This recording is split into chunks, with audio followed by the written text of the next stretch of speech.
Você sabe a diferença de tentação e provação? Você sabe de que forma a tentação acontece?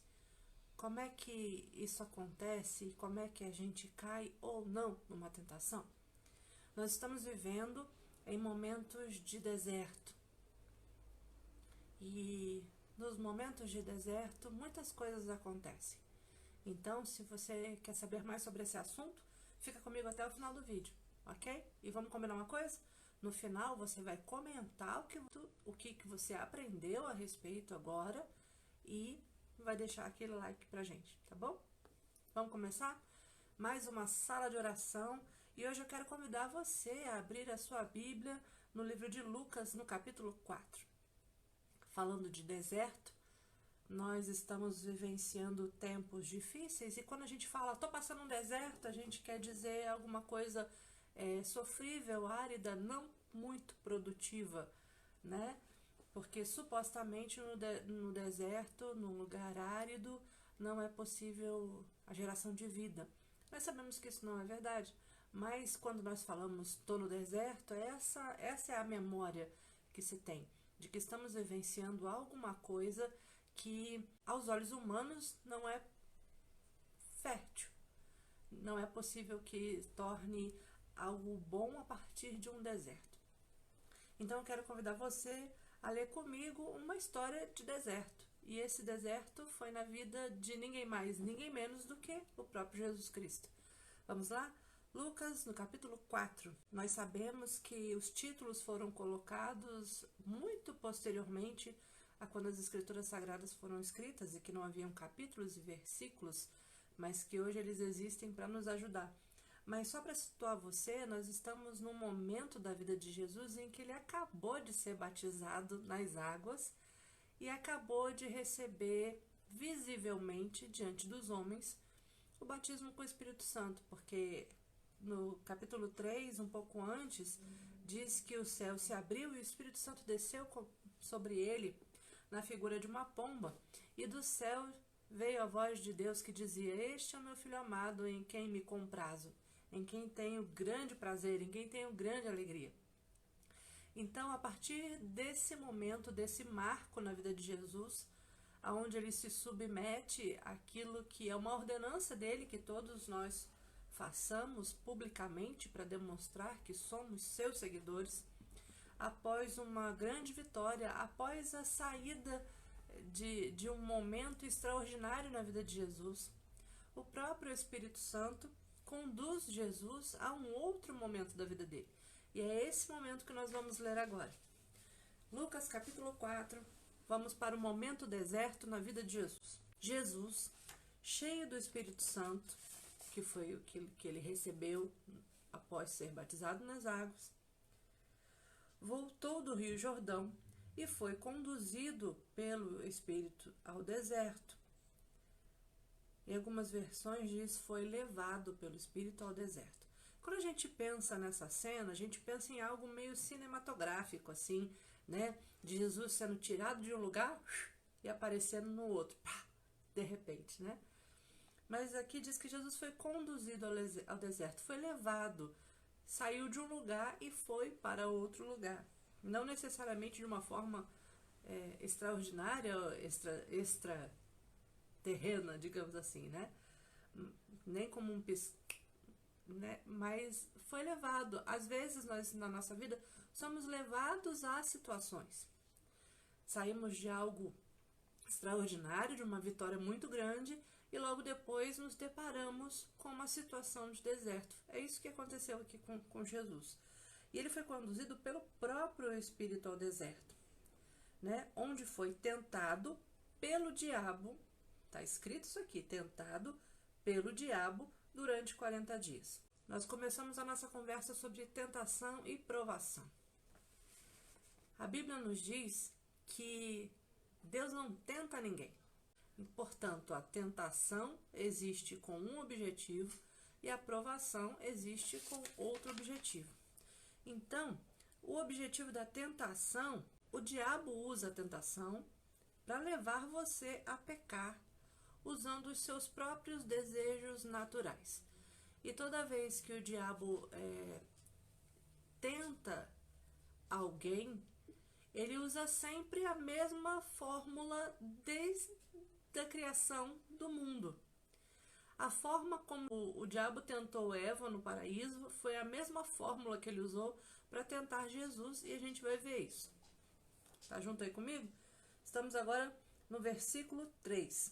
Então o diabo lhe disse: se você é o Filho de Deus, ordene que esta pedra se transforme em pão. Colocou dúvida.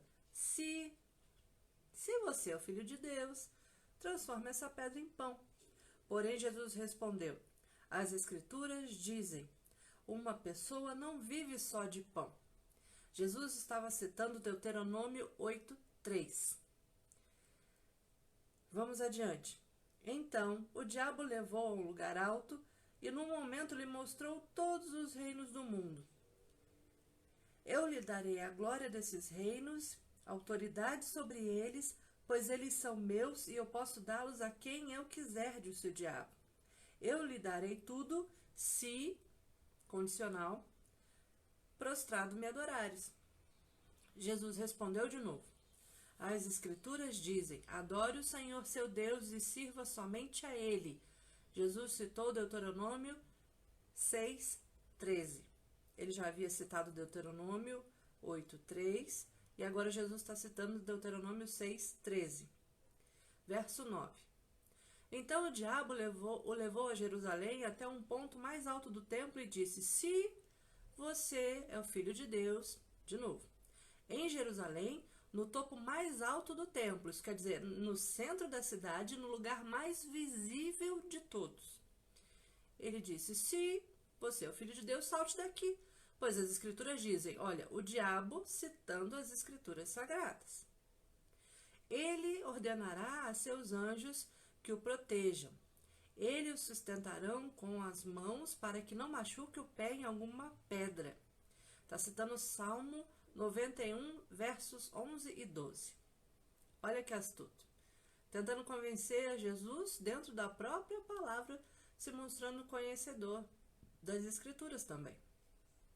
Jesus respondeu: as Escrituras dizem, não põe à prova o Senhor seu Deus. Deuteronômio 6:16. Versículo 13. Quando o diabo terminou de tentar Jesus, deixou-o até que surgisse outra oportunidade. Então, nosso papo hoje é sobre tentação e provação.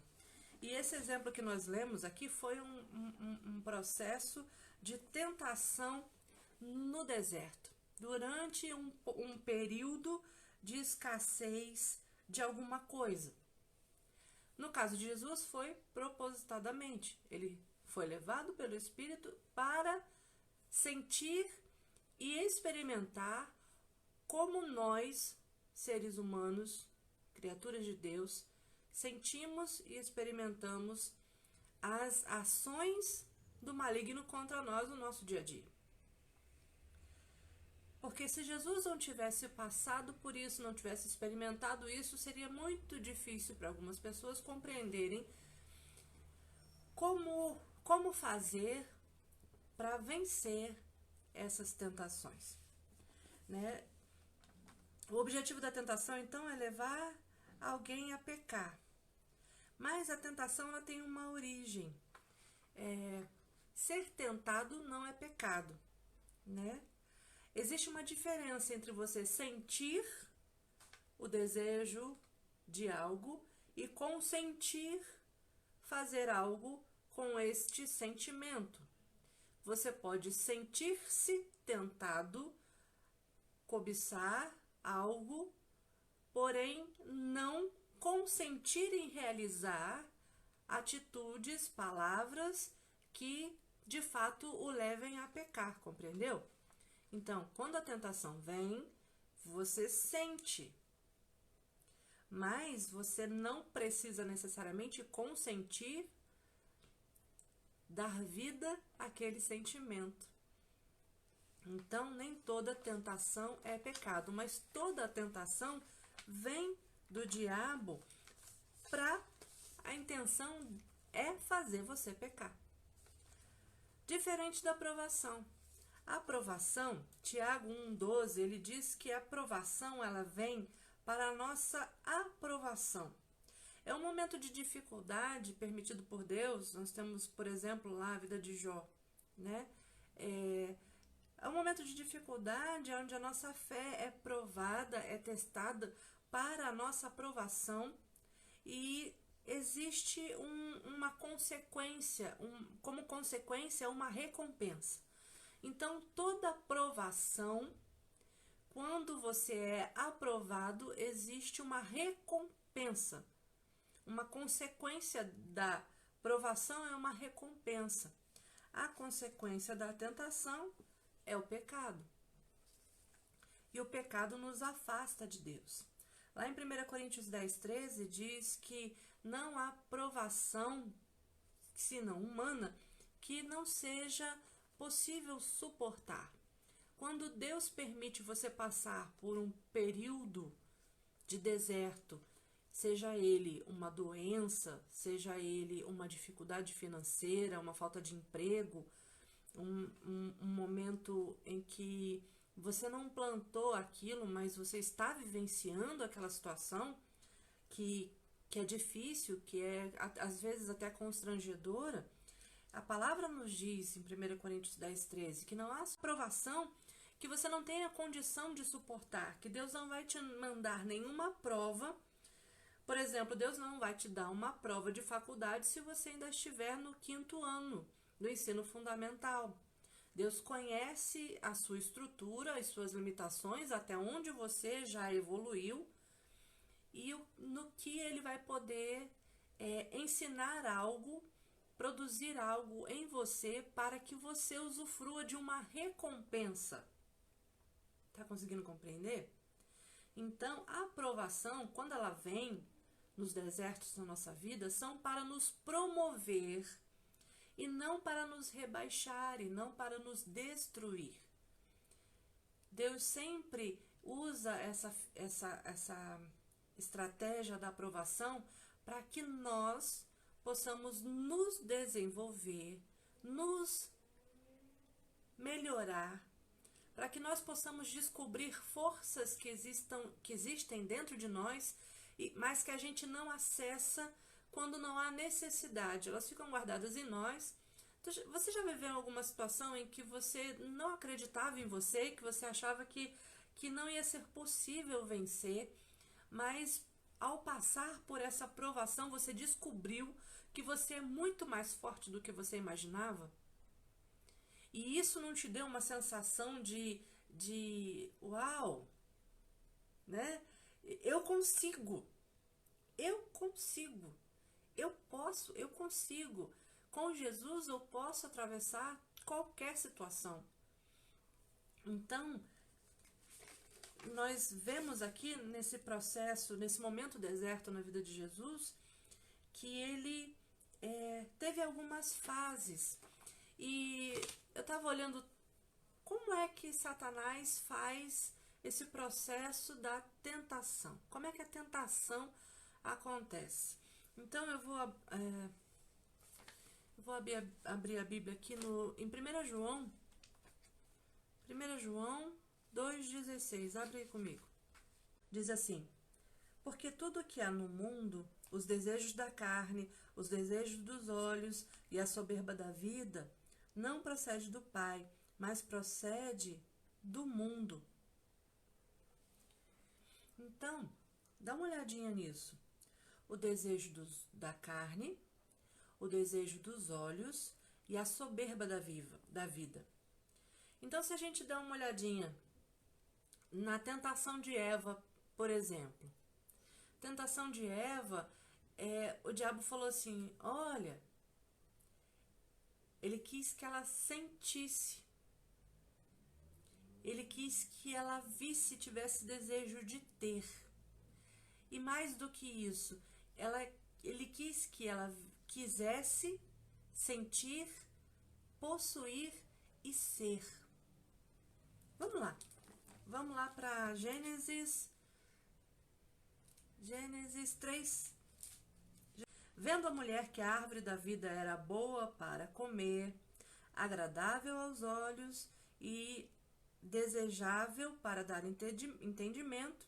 Então, vendo a mulher que a árvore era boa de se comer, agradável aos olhos e desejável para dar entendimento. Então, ela olhou para aquela tentação que estava sendo proposta pelo diabo. Ela viu, né, que era agradável aos olhos. Então, ao ver, ela teve o desejo de ter. E era boa de se comer. Ela sentiu que aquilo que ela estava vendo era bom de se comer. Então, ela sentiu o desejo de provar. E viu também que a árvore era desejável para dar entendimento. Ela olhou para aquela fruta e disse: eu posso ser mais do que eu sou agora. Então o diabo atacou ali nas 3 áreas que a Bíblia descreveu para nós: no desejo da carne, no desejo dos olhos e na soberba da vida. Então, Marcelo, o que seria o desejo da carne? O desejo da carne seria o sentir. Aí entra o sexo, a bebedice, as drogas, a glutonaria, as coisas que você usa para sentir algo. E isso te atrai, isso te tenta. O desejo dos olhos seria o querer, né?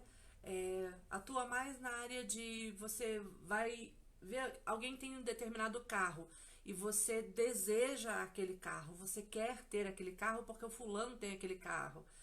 Você passa num shopping e você não consegue sair daquele lugar sem algumas sacolas, porque aquele sapato, porque aquele vestido eu quero ter. É o desejo dos olhos, quando eu olho e desejo ter. E a soberba da vida entra no ser. Eu quero ser poderoso, eu quero ser famoso, eu quero ser aplaudido, eu quero ser visto, eu quero ser percebido, eu quero que a minha fala tenha algum tipo de importância ou relevância. Então, desde que o mundo é mundo, desde os tempos de Eva, Satanás usou o desejo da carne, o desejo dos olhos e a soberba da vida com Eva, e foi exatamente isso que ele tentou fazer com Jesus. Se você ver aqui o texto que a gente leu, a sequência é exatamente essa. Ele tentou seduzir Jesus para que ele sentisse a necessidade de ter, de ser. Lembra ali naquele último pedaço ali que diz,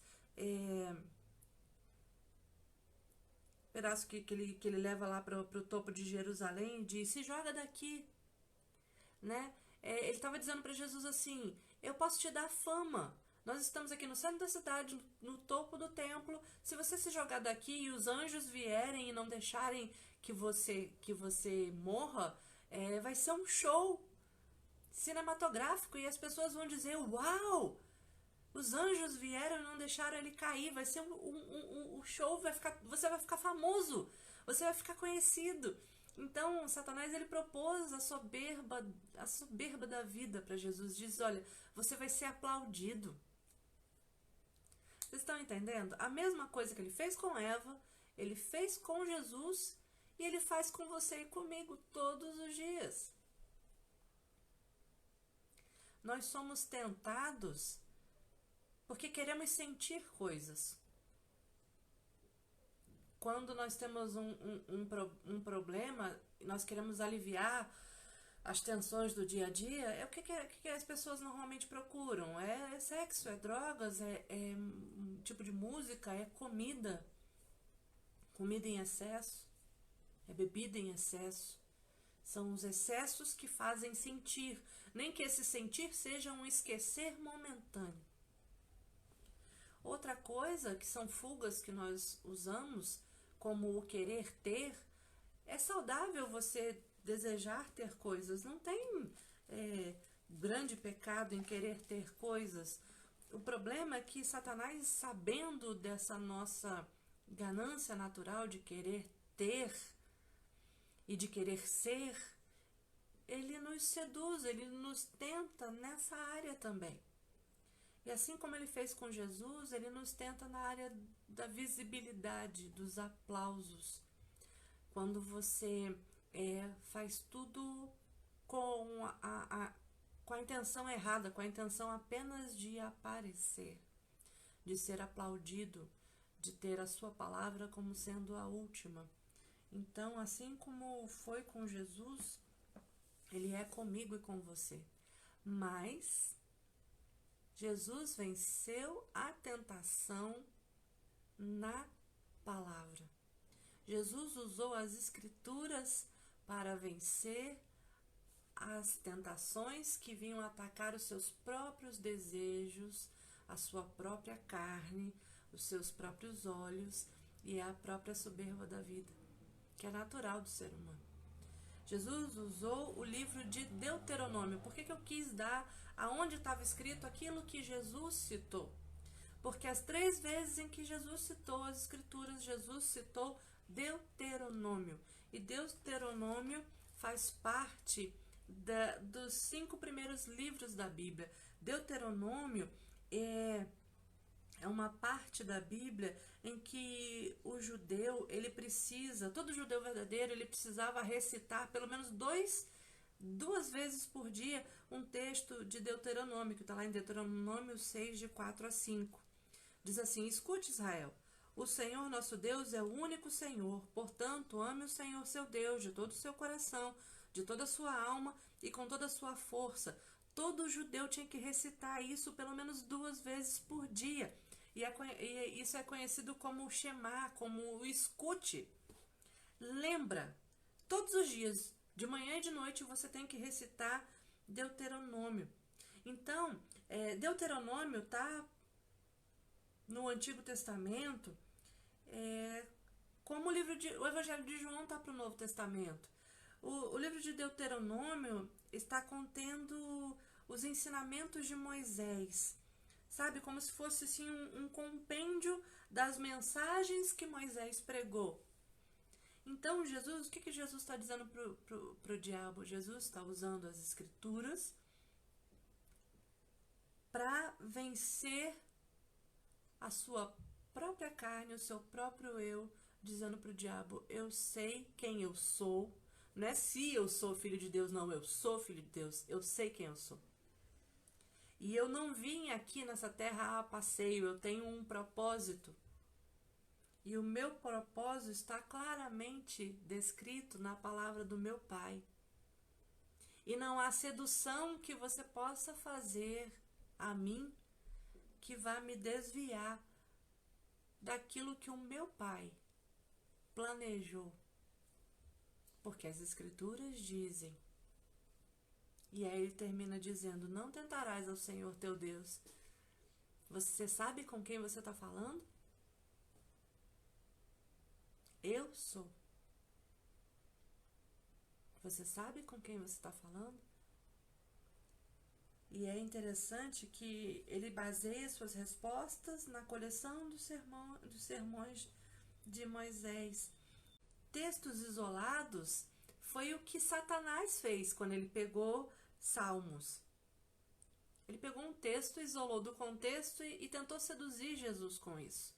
E se você não tiver conhecimento das Escrituras, de todo o contexto, se você não tiver conhecimento profundo das Escrituras, você vai poder ser seduzido até mesmo por alguém que vem se dizendo em nome do Senhor. Porque Satanás, ele conhece as Escrituras.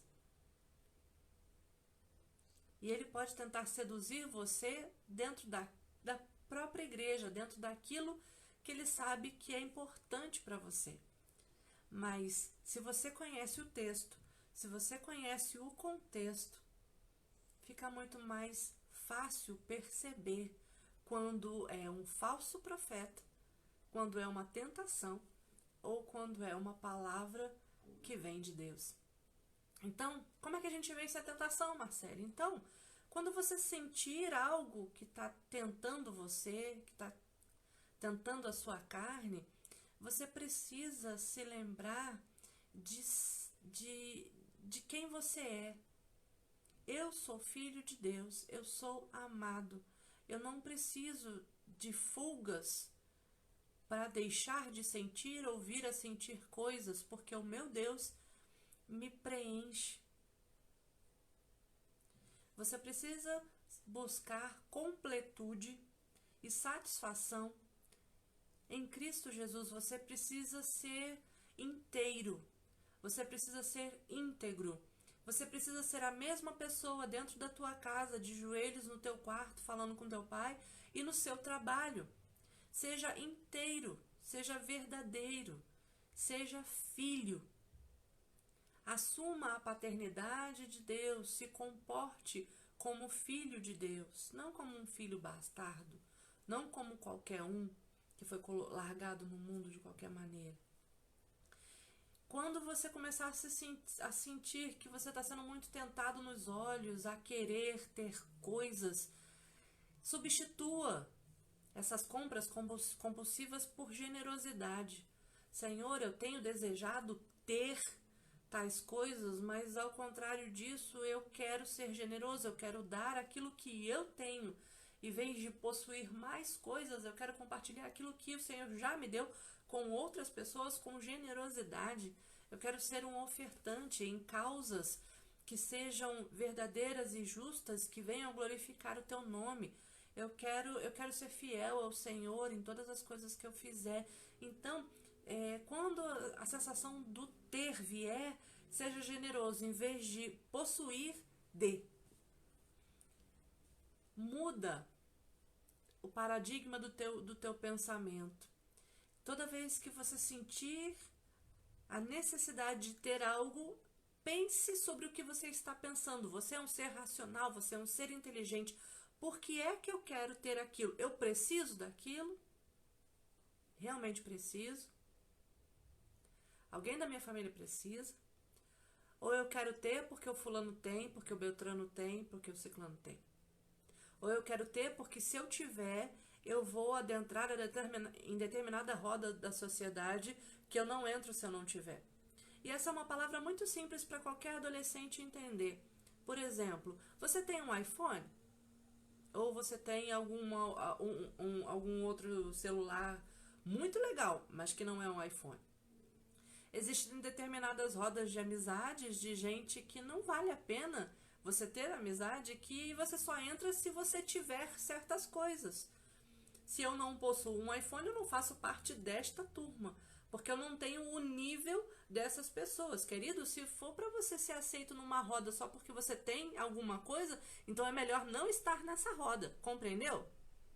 Porque as pessoas que estão nessa roda não querem você pelo que você é, mas por aquilo que você tem ou aparenta ter. Porque não importa se você pagou à vista por aquele iPhone, ou se você pagou em 12 vezes, em 24 vezes. O importante é estar com aquela porcaria na mão. Entendeu? Não dá para permitir que esse mundo corrompido dite aquilo que você é. O que tem que ditar o que você é está nas Escrituras Sagradas. Você é filho de Deus. Pode sim ter um iPhone, não tem pecado nenhum em ter um iPhone, mas você quer tê-lo por quê?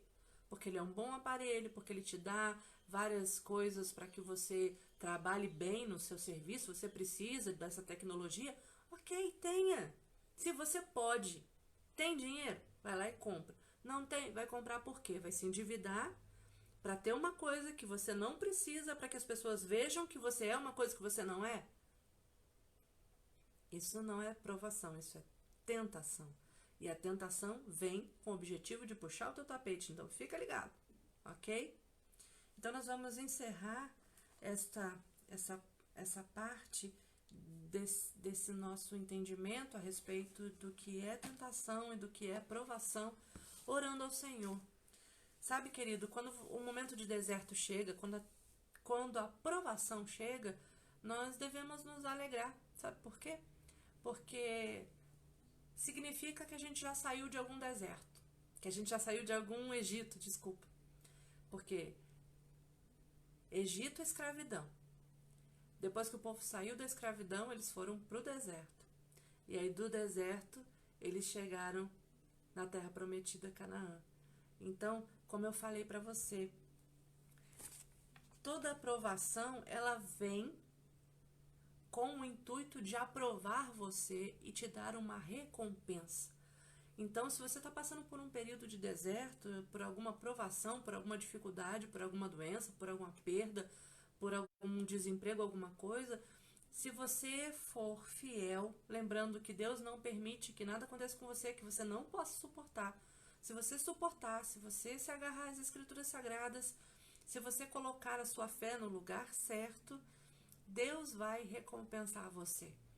E Ele vai fazer com que você vença, com que você se sinta cada vez mais forte, cada vez mais firme e cada vez mais e mais você galgará lugares especiais e chegará a lugares em que você nem chegou a imaginar que poderia, porque o próprio papai vai fazer com que você seja promovido, que você seja abençoado, que você seja amado e conquiste coisas muito maiores do que aquilo que você acha que perdeu por não fazer concessão a um sentimento. Vamos orar? Deus querido, obrigada pela tua palavra, obrigada porque ela é viva, porque ela é eficaz, obrigada porque em toda a Escritura Sagrada nós podemos tirar lições preciosas do Senhor. Obrigada porque o Senhor fala conosco, obrigada porque o Senhor se revela a nós e nos ajuda e nos inspira e nos faz voltar a enxergar quem somos em Ti. Então eu te peço em nome de Jesus que o Senhor abençoe a vida de cada um dos meus amados que estão vendo esse vídeo nesse momento. Te peço em nome de Jesus que o Senhor os dê força para vencer a cada tentação, porque o Senhor venceu e nós também podemos vencer. Te peço em nome de Jesus que aqueles que estão passando por provações, momentos de dificuldade que o Senhor mesmo permitiu que passassem, para que fossem aprovados, que sejam fortalecidos na fé, que sejam perseverantes, que sejam sábios, para que possam ser aprovados por Ti. Em nome de Jesus nós oramos. Amém. Que o Senhor te abençoe e te guarde, que o Senhor faça o rosto dele resplandecer em você e que você seja a luz por onde quer que você andar. Deus te abençoe em nome de Jesus. Amém.